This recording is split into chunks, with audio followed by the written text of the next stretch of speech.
The year was 2742. Across the vast, star-dusted canvas of the known galaxy, one truth was held as self-evident by every sentient species. Humanity was a joke. Oh, they existed, sure. Their small blue-green world was charted. Their crude FTL drives occasionally blipped onto long-range sensors, and their incessant chatter, filled with what the dignified Xylosians called primitive emotional outbursts, echoed faintly through the galactic communication relays. But to fear them, to even respect them, the thought was laughable. The Xylosians, with their shimmering, chitinous exoskeletons and minds that processed information at rates humans could only dream of, were the undisputed masters of the Orion Arm. Their empire stretched across 1,000 systems. Their fleets were an unstoppable tide of energy weapons and tactical brilliance, and their society was a paragon of logical efficiency. They saw humanity as little more than a persistent, albeit minor, biological anomaly. Humans were emotional, chaotic, and distressingly inefficient. Their brief, brutal history was a testament to their inherent flaws: constant internal strife, environmental degradation, and a startling lack of foresight. The Xylosians, having long ago purged such primitive instincts from their own collective consciousness, viewed humanity with a mixture of detached amusement and mild disdain. They were the children of the stars, still squabbling in the dirt. Their first true interaction, beyond the occasional diplomatic snub or trade deal meticulously designed to favor the Xylosian Empire, came in the form of a formal request. Humanity, in its baffling ambition, had decided to colonize a planet on the very fringe of Xylosian space, a world they called New Haven. It was a marginal planet, barely habitable, but humans, ever the stubborn optimists, saw potential. The Xylosian High Council, after a brief, almost perfunctory debate, allowed it. It was a gesture of benign indulgence, a testament to their own magnanimity. Let the humans toil in the dust, they thought. It would keep them occupied and out of the more valuable sectors. Commander Jalar, a Xylosian fleet officer whose intellect was as sharp as the edges of his carapace, remembered the initial reports with a shudder of what, for a Xylosian, was akin to mild annoyance. The human colony on New Haven was struggling, as predicted. Their terraforming efforts were slow, their resource extraction inefficient, and their social structures, even on a fledgling colony, seemed prone to internal disputes. Jalar's analysis, presented to the High Council, concluded that the human colony would either collapse within 2 standard cycles or require significant and undoubtedly inefficient Xylosian intervention to survive. He recommended simply observing the inevitable decline. The Xylosians, however, were not the only power in the galaxy. Far beyond their comfortable reach, in the shadowed expanse of the galactic rim, a new threat was stirring. The Cathar, a race of silicon-based life forms with an insatiable hunger for raw resources and a chillingly effective method of assimilation, had begun their slow, inexorable expansion. They were not interested in diplomacy, only consumption. Worlds that fell to the Cathar were scoured clean, their biomass converted, their technology absorbed. They were a plague, a force of nature, and their approach was heralded by a silence that was far more terrifying than any roar of conquest. The Xylosians, in their arrogance, initially dismissed the Cathar as a localized nuisance. Their advanced sensor arrays detected the Cathar's unique energy signatures on the distant edges of the galaxy. But their tactical simulations, based on known biological warfare and conventional energy weapons, consistently showed the Cathar as an easily containable threat. Jalar, though, had a nagging feeling. He studied the Cathar's historical conquest patterns, their unique ability to adapt and reconfigure their physical forms, and their chillingly logical approach to war. There was something unsettling about them, something that defied the elegant symmetry of Xylosian tactical doctrine. He presented his concerns to the High Council, emphasizing the Cathar's rapid evolutionary cycles and their resistance to conventional weaponry. He was politely overruled. The Cathar were a problem for the frontier fleets, a minor distraction. Then came the reports of worlds going silent. Not just a communication blackout, but an eerie, absolute silence. Entire systems, once vibrant with life and industry, simply vanished from the galactic census. The Xylosian frontier fleets, confident in their superiority, engaged the Cathar and suffered unexpected, devastating losses. Their energy weapons, designed to disintegrate biological matter, had little effect on the Cathar's silicon-based forms. Their shields, impenetrable to conventional weaponry, buckled under the Cathar's highly corrosive kinetic projectiles. The Cathar, it turned out, were not just a nuisance. They were an existential threat. Panic, a concept alien to the Xylosian collective consciousness, began to ripple through their logical minds. The flawless Xylosian society, built on order and efficiency, found itself facing an enemy that defied all known parameters. Their advanced algorithms, designed to predict and counter any threat, returned only one chilling prognosis: annihilation. The Cathar, it was discovered, were not just assimilating worlds. They were growing. Each conquered system provided them with more resources, more matter to convert, more technological data to integrate into their ever-evolving forms. They were a self-replicating, self-improving superorganism, and they were heading directly for the heart of the Xylosian Empire. The High Council, for the first time in millennia, was truly afraid. Their magnificent fleets, once the pride of the galaxy, were being systematically dismantled. Their most brilliant strategists found their tactics obsolete. The Xylosian Empire, once seemingly invincible, was crumbling. As the Cathar drew closer, devouring system after system, a desperate, almost unthinkable plan began to form in the minds of the Xylosian leadership. They needed a distraction. They needed something to buy them time. They needed something that the Cathar would waste resources on, something that would slow their relentless advance, even for a moment.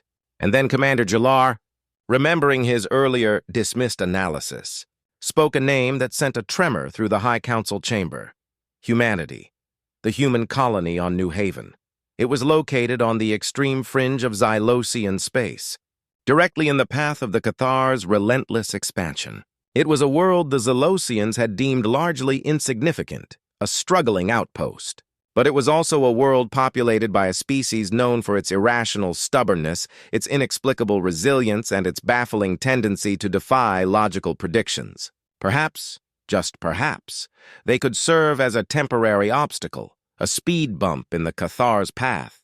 The thought was humiliating, almost unbearable for the proud Xylosians, but survival trumped all other considerations.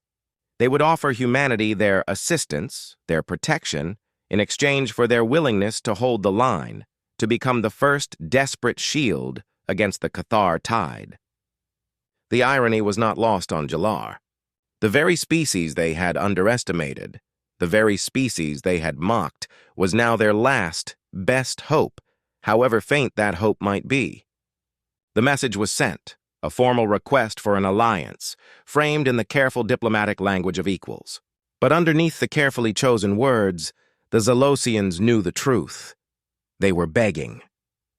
The distress call from the Xylosians arrived at Earth High Command as a coded burst of desperation, cloaked in layers of diplomatic formality. Admiral Theron Vance, a man whose weathered face told stories of 100 skirmishes and 1,000 sleepless nights, read the decoded message with a mixture of grim satisfaction and profound unease. The Xylosians, those arrogant, self-proclaimed masters of the galaxy, were begging for help. The Cathar, a threat humanity had only heard whispers of, were at their doorstep, and the mighty Xylosian Empire was crumbling. Vance had always known this day might come. He had seen the Xylosian fleets on distant patrols, their sleek, efficient vessels radiating an almost palpable aura of superiority. He had listened to their dismissive pronouncements about humanity, their thinly veiled contempt for human emotionality and inefficient decision-making. And he had, in the quiet solitude of his command center, prepared for it. Humanity, for all its perceived flaws, had a history forged in fire and tempered by adversity. They had faced existential threats before, from within and without, and they had, against all odds, endured. The Xylosian message spoke of a joint defense initiative, of mutual strategic interests, and of the preservation of galactic harmony. But Vance saw through the thinly veiled rhetoric. The Xylosians were offering humanity as a sacrificial lamb, a delaying tactic, a meat shield against the inevitable.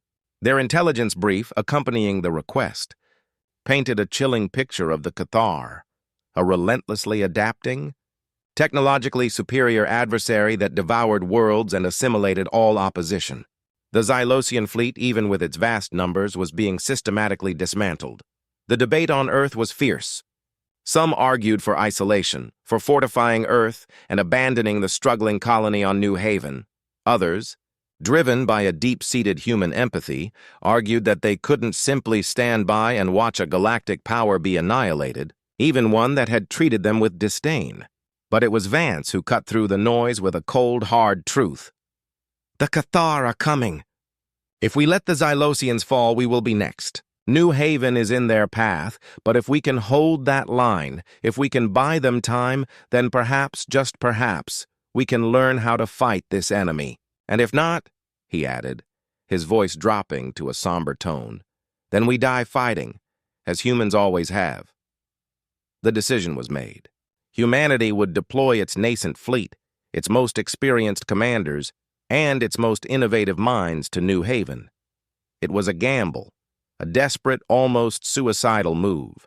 Their ships, while formidable by human standards, were mere toys compared to the Xylosian vessels, let alone the terrifying Cathar armada. Their weapons, primarily kinetic and energy-based, had proven ineffective against the Cathar's silicon-based forms. But humanity had one weapon the Xylosians did not: ingenuity born of necessity, and an indomitable will to survive. On New Haven, the news of the Xylosian alliance was met with a mixture of apprehension and grim resolve. Colonel Eva Rostova, commander of the New Haven Defense Forces, was a veteran of a dozen colonial uprisings and asteroid belt pirate wars. She knew what it meant to fight against overwhelming odds. Her forces were lean, disciplined, and fiercely loyal. They were also outnumbered and outgunned by an enemy they barely understood. The first Xylosian relief fleet arrived a week later, a sight that both awed and irritated Rostova. Their ships were sleek, elegant, and technologically superior in almost every conceivable way. Their officers, with their meticulous precision and detached analytical approach, immediately began issuing orders, assuming command of the human defenses. Commander Gilar, now appointed as the Xylosian liaison to the human forces, was courteous, but his underlying condescension was clear. He viewed the human defenses as a crude, last-ditch effort, a necessary but ultimately futile sacrifice. Your fortifications are rudimentary, Colonel Rostova, Gilar observed, his segmented eyes scanning the hastily erected plasma turrets and kinetic barriers. And your energy distribution grids are suboptimal for sustained combat operations. We recommend immediate implementation of Xylosian defense protocols. Rostova, her hands on her hips, met his gaze. Commander, these rudimentary fortifications were built by hand with limited resources by people fighting for their homes. We appreciate your suggestions, but we also know this planet.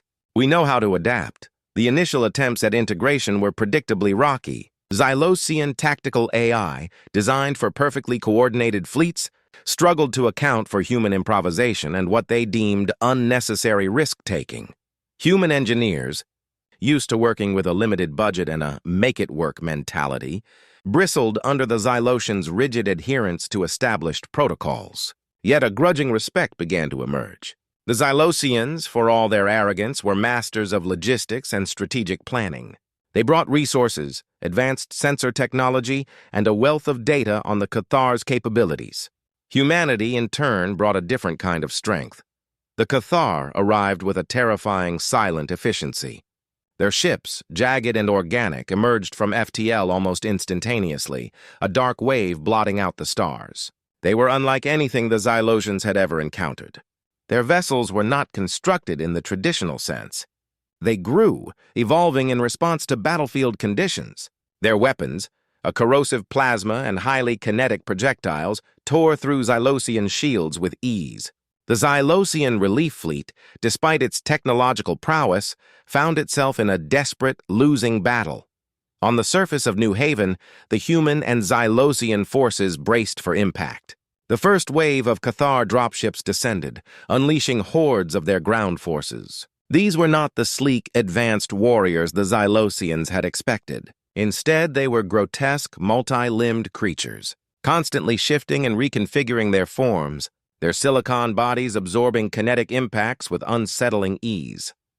The Xylosian ground forces, clad in their gleaming, power-assisted armor, fought with their characteristic precision.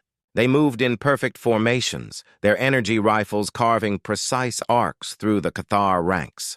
But for every Cathar warrior disintegrated, 3 more seemed to rise. Their numbers were endless, their advance relentless. Xylosian casualties mounted, their logical minds struggling to comprehend an enemy that felt no pain, only purpose. Rostova watched the feed from her command center, her jaw tight. The Xylosians were fighting a losing battle of attrition. Their tactics, however brilliant, were failing against an enemy that didn't play by the rules. She saw her human soldiers, however, doing something different. They weren't fighting in perfect lines. They were using the terrain, falling back, setting traps, using their limited resources in ways that defied Xylosian logic. A squad of human Marines, pinned down by a Cathar assault, didn't hold their ground and die for efficiency. They threw smoke grenades, flanked the enemy through a collapsing mine shaft, and engaged in close-quarters combat with modified power tools, their crude weapons somehow finding purchase in the Cathar's resilient forms. Jalar, observing the same battlefield feeds, felt a flicker of something he couldn't quite define. It wasn't admiration, not yet. It was confusion.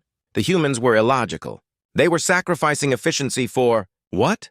Survival, yes, but at what cost? He saw a human medic, a small, unassuming woman, dragging a wounded Xylosian soldier from the front line, ignoring the storm of Cathar fire. An illogical act, one that risked 2 lives for the sake of 1, when the logical course was to abandon the wounded and preserve combat efficiency. Yet, the Xylosian was saved. The Cathar pushed deeper into the human defenses. Their advance slowed but not halted. The Xylosian fleet above New Haven was decimated, their capital ships falling one by one, their technological superiority rendered irrelevant by the sheer numbers and relentless adaptability of the Cathar. The human fleet, smaller but more agile, performed desperate flanking maneuvers, drawing Cathar fire away from critical ground targets, buying precious seconds for the planetary defenses. As the battle raged, a new realization began to dawn on Jalar. The Xylosians had approached this war with the cold, calculated logic of a chess game. The Cathar, however, were not playing chess. They were a force of nature, an unstoppable tide. And humanity, in its chaotic, irrational, utterly human way, was fighting that tide not with logic, but with something far more primal, a desperate, unyielding refusal to break. The Xylosians had feared humanity, then dismissed them. Now, as the Cathar closed in, Jalar found himself wondering if they had simply failed to understand them. The battle for New Haven descended into a brutal, protracted slugfest. The Cathar, adapting with frightening speed, began to counter Xylosian tactics almost as quickly as they were deployed. Their ground forces developed denser armor in response to energy weapons, and their aerial units learned to evade Xylosian targeting systems. The remaining Xylosian forces on the planet, though still formidable, were becoming increasingly isolated and ineffective against an enemy that seemed to have no weaknesses. Colonel Rostova, however, was not fighting a conventional war. She was fighting a human war. She pulled her forces back from the main Cathar thrusts, letting the Xylosians, with their superior firepower, bear the brunt of the frontal assaults. This initially drew sharp criticism from Commander Jalar, who saw it as an unacceptable deviation from established defensive doctrine. "Colonel, your forces are disengaging from critical choke points." Jalar's voice crackled over the comms, a note of controlled exasperation in his tone. "This exposes our flanks and compromises the integrity of the defensive line." "Commander," Rostova replied, her voice calm but firm, "my forces are not disengaging. They are repositioning. We cannot win this battle by meeting the Cathar head-on. Their numbers are too great, their adaptability too fast. We have to fight smarter, not harder. Rostova's smarter involved unconventional tactics that made Jalar's logical processes seize up. Her troops weren't just fighting, they were engineering. They booby-trapped abandoned buildings with volatile mining explosives, creating massive, localized detonations that would temporarily disrupt Cathar formations. They rerouted geothermal vents, turning once dormant volcanic areas into deadly traps of superheated steam and molten rock, incinerating entire waves of Cathar ground forces. They even employed modified terraforming equipment, converting sections of the battlefield into quicksand-like bogs that swallowed the heavy Cathar units whole. One particularly audacious tactic involved the use of New Haven's indigenous flora. The planet's sprawling bioluminescent fungi, originally deemed a nuisance by both Xylosian and human colonists, possessed a unique neurotoxin that was highly effective against silicon-based organisms. Rostova's bioengineers, working around the clock, developed a method to aerosolize this neurotoxin, creating massive cloudbursts that would cause the Cathar to seize up. Their internal silicon structures becoming brittle and prone to shattering, Jalar watched, incredulous as a human squad, seemingly outmatched and surrounded, deployed a fungal bomb. The resulting cloud of spores enveloped the Cathar, and within seconds, the seemingly invincible creatures began to twitch, their movements becoming erratic before they collapsed, their forms crumbling into dusty fragments. It was inefficient, messy, and utterly brilliant. That is not a recognized military application of xenobotanical resources, Jalar stated, his voice devoid of his usual analytical certainty. No, Rostova chuckled, a rare moment of levity in the grim battle. But it works, Commander. The Cathar. However, we're also learning. They began to counter the human tactics, developing shields against the neurotoxin and adapting their movement patterns to avoid the environmental traps. The fighting became even more desperate. Losses mounted on both sides. The Xylosian forces, now severely depleted, began to look to the humans, not with disdain, but with a growing, bewildered respect. They saw the humans not just fighting, but innovating in the face of annihilation. One pivotal moment came during the defense of the main power generator, a critical facility for New Haven's shields. A massive Cathar assault force, spearheaded by a towering, heavily armored siege unit, breached the outer defenses. The remaining Xylosian ground forces, following their rigid tactical protocols, prepared for a last stand, knowing it was futile. But Rostova had a different plan. She ordered the Human Engineering Corps, supported by a detachment of Marines, to reroute the generator's core energy directly into a series of massive, experimental sonic emitters they had hastily constructed.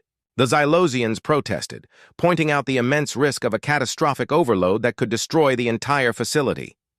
"We have no other choice," Rostova declared, her eyes fixed on the approaching Cathar.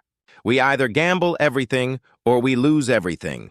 As the Cathar siege unit lumbered towards the generator, the humans activated the sonic emitters. A deafening, localized wave of ultra-low frequency sound erupted, tearing through the air. The Xylosians, equipped with advanced auditory dampeners, felt only a dull vibration. But the Cathar, with their crystalline structures, were immediately affected. The sound waves resonated with their silicon bodies, causing excruciating internal vibrations. The siege unit, caught in the epicenter of the sonic assault, began to shudder violently, its armored plates cracking and splintering. The smaller Cathar units surrounding it writhed in agony, their forms disintegrating into dust. The battle for the power generator was won, but at a terrible cost.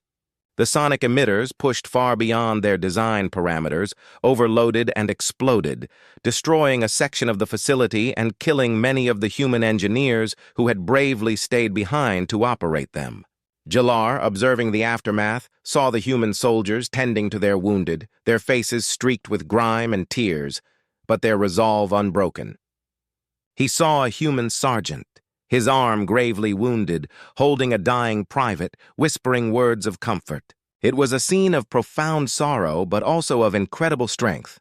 A strength born not of logic or efficiency, but of an inexplicable, fierce love for one another. He realized then that the Xylosians had misunderstood everything. They had judged humanity by their technological advancement, their adherence to logical protocols. But humanity's strength lay elsewhere. It lay in their adaptability, their refusal to accept defeat, and their profound emotional bonds, which, far from being a weakness, were their greatest weapon. They fought not just for a cause, but for each other. As the battle for New Haven continued, with the Cathar relentlessly pressing their attack, a desperate message came through from the Xylosian High Council. The Cathar had breached their inner defenses. The Xylosian homeworld was under direct threat. Their remaining fleets were scattered, their defenses crumbling. They were facing total annihilation. Jalar, his logical mind now clouded by a growing sense of awe and despair, understood the implicit meaning of the message. The Xylosian Empire was collapsing. New Haven, this insignificant human colony, was now the last bastion, the only remaining hope against the Cathar tide. And the arrogant Xylosians, who had once offered humanity as a sacrifice, were now looking to them, not for a delay, but for a miracle. The fate of the galaxy, it seemed, rested on the shoulders of these illogical, emotional, stubbornly resilient humans. The Xylosian distress call, echoing through the battered command center on New Haven, stripped away any remaining illusions. The Xylosian homeworld, the gleaming pinnacle of galactic civilization, was falling. The Cathar, in their silent, relentless advance, had breached the final defenses. The Xylosian Empire was crumbling, not with a bang, but with a chilling, systematic dismantling. Commander Jalar, his exoskeleton dimmed with stress and fatigue, relayed the grim news to Colonel Rostova. His voice, usually so precise and analytical, now carried a faint tremor of despair. Their primary defense grid has been bypassed. The Cathar are landing ground forces on the capital world. Estimates suggest total assimilation within 72 standard hours. Rostova listened, her face grim. She had known it was bad, but the sheer speed of the Xylosian collapse was staggering. Even now, with their backs against the wall on New Haven, her human forces were being slowly, inexorably pushed back. The Cathar were learning at an accelerated rate, adapting to every human tactic, developing countermeasures for every weapon. So, that's it then, a grizzled human marine muttered from a nearby console, his voice heavy with resignation. They're done. And we're next. Jalar, hearing the comment, felt a pang of something akin to shame. The Xylosians, in their arrogance, had allowed this to happen. They had underestimated the Cathar and dismissed humanity. Now, the consequences of their hubris were laid bare. No, Rostova said, her voice cutting through the despair. We are not done. Not yet. We bought them time. We showed them how to fight. Now we use that knowledge. Her gaze met Jalar's. Commander, what is the Cathar's ultimate objective? Their core vulnerability? Jalar, forced to shift his logical framework from defense to counteroffense, accessed his strategic algorithms. The Cathar are a collective intelligence, a distributed network. Their central processing node, their mind, is located within their primary command vessel. However, its location is constantly shifting, its defenses impregnable. Constantly shifting, but not entirely random, is it? Rostova pressed. There must be a pattern, an energy signature, something unique. Jalar, surprised by her line of questioning, ran a quick recalibration of his analytical parameters. Theoretically, yes. Their network would require a consistent, high-bandwidth energy conduit to maintain cohesion across such vast distances. This conduit would leave a faint, unique quantum signature, almost impossible to detect amidst the general Cathar energy emissions. Almost impossible isn't impossible, Rostova countered, a glint entering her eyes. My engineers working with your sensor data have been trying to pinpoint anomalous energy fluctuations. They've found something, a faint, repetitive quantum echo emanating from deep within the Cathar fleet. Jalar felt a surge of something akin to hope, quickly suppressed by logical probabilities. Even if accurate, Colonel, reaching that vessel would be a suicidal mission. The Cathar fleet around New Haven is immense, and even if a vessel reached it, breaching its defenses would be impossible. Nothing is impossible, Rostova stated, her voice hardening.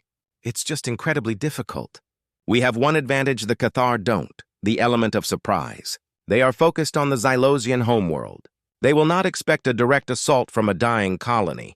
Her plan was audacious, bordering on insane. Humanity would launch a single, desperate, all-or-nothing strike. They would take their last remaining FTL-capable vessel, the UNS Dauntless, a small, heavily modified frigate, and use it to punch through the Cathar blockade around New Haven, then make a blind jump towards the estimated location of the Cathar command vessel. It was a suicide mission, plain and simple. "I will personally lead the assault," Rostova declared, her gaze sweeping across her assembled officers. "I need volunteers, those who are willing to face certain death for the slim chance of saving the galaxy." Every hand in the room went up. Pilots, engineers, Marines, even civilian colonists who had once been farmers and teachers all volunteered. They knew the odds, but they also knew what it meant to be human. They would not surrender. Jalar, watching this display, felt his logical constructs shatter. Self-preservation was the primary directive for all sentient life. Yet, these humans were willingly embracing oblivion. He had always seen their emotionality as a weakness. Now he saw it as an unyielding, terrifying strength. "I will accompany you," Jalar announced, surprising even himself. "My knowledge of Xylosian quantum signatures and Cathar architecture may be beneficial." Rostova nodded, a faint smile touching her lips. "Welcome aboard, Commander. Just try not to get in the way." The Dauntless, a patchwork of human and salvaged Xylosian technology, launched under the cover of a massive, coordinated attack by New Haven's remaining planetary defenses. It was a desperate gamble, a last defiant roar from a dying world. The Cathar, distracted by the sudden surge of resistance, failed to detect the small human frigate as it slipped past their lines. Inside the Dauntless, the atmosphere was a mix of grim determination and whispered jokes. They were going to die, but they would do so on their own terms. As they made the blind jump, the Cathar fleet, now fully aware of their escape, scrambled to intercept. The jump was harrowing. Emerging from FTL, the Dauntless found itself deep within the Cathar command sector, surrounded by hundreds of the terrifying organic vessels. The main Cathar command ship, a colossal, pulsating organism, loomed before them, its defenses radiating an almost palpable aura of invincibility. "All right, people," Rostova's voice boomed over the comms, "this is it. Give them everything we've got. For Earth, for New Haven, for everyone." The Dauntless, a speck against the Cathar armada, opened fire with every weapon it possessed. Its kinetic cannons slammed against the Cathar shields, its salvaged Xylosian energy weapons carving brief, fleeting scars across their organic hulls. The Cathar retaliated with overwhelming force. Corrosive plasma ripped through the Dauntless's shields, alarms blared, and the ship shuddered under the impact of countless kinetic projectiles. Jalar, strapped into a co-pilot's chair, was feeding targeting data to the human gunners. His movements fluid and precise despite the chaos. He saw the Cathar's countermeasures, their impenetrable shields, their endless numbers. It was impossible. Yet the humans kept fighting. They diverted power from non-essential systems, rerouted damaged conduits, and pushed their ship to its absolute breaking point. As the Dauntless was being torn apart around them, Rostova issued a final desperate order. "Ramming speed! Target the central nexus!" The Dauntless, its engines screaming, slammed into the Cathar command ship. It wasn't a clean impact. The Cathar vessel's organic defenses absorbed most of the kinetic energy. But it was enough. The impact created a momentary breach, a hairline fracture in the Cathar's impenetrable hide. "Now!" Rostova roared, her voice raw with effort. "Deploy the core charge!" A single, heavily armored human marine, Sergeant Ben Carter, a man who had volunteered for this suicide mission without a moment's hesitation, propelled himself through the breach, carrying a volatile, experimental device. It was a Xylosian-designed quantum disruption bomb, modified by human engineers, designed to overload and destroy the Cathar's central processing node. It had a blast radius that would consume anything within a kilometer, including the Dauntless and everyone on board. Carter made it through the breach, disappearing into the organic labyrinth of the Cathar command ship. A moment later, a frantic message came from his comms. "Charge armed! Detonating in T-minus 10 seconds. Tell him we did it, sir! The Dauntless, its systems failing, began to pull away, but it was too slow. Jalar, looking at Rostova, saw a single tear roll down her cheek. "He chose this," she whispered, her voice choked with emotion. "He chose to sacrifice himself so that others might live." 10 seconds. 9. 8. Jalar felt the cold certainty of death, but also, for the first time, a profound sense of understanding. Humanity's illogical emotionality, their willingness to die for a cause greater than themselves, was their ultimate weapon. 7. 6. 5. 4. 3. 2. 1. A blinding flash of light erupted from the Cathar command vessel, followed by a silent, expanding wave of energy. The Cathar ships surrounding it, the vast armada that had seemed so invincible moments before, shuddered. Their coherent energy signatures flickered, then died. The immense organic command vessel began to tear itself apart, its internal structures collapsing, its vital functions ceasing. The Cathar, a collective without a core, an army without a mind, were suddenly adrift, confused, and vulnerable. The sacrifice of Sergeant Carter and the Dauntless had shattered the Cathar collective. The seemingly impossible had been achieved, but at what a cost?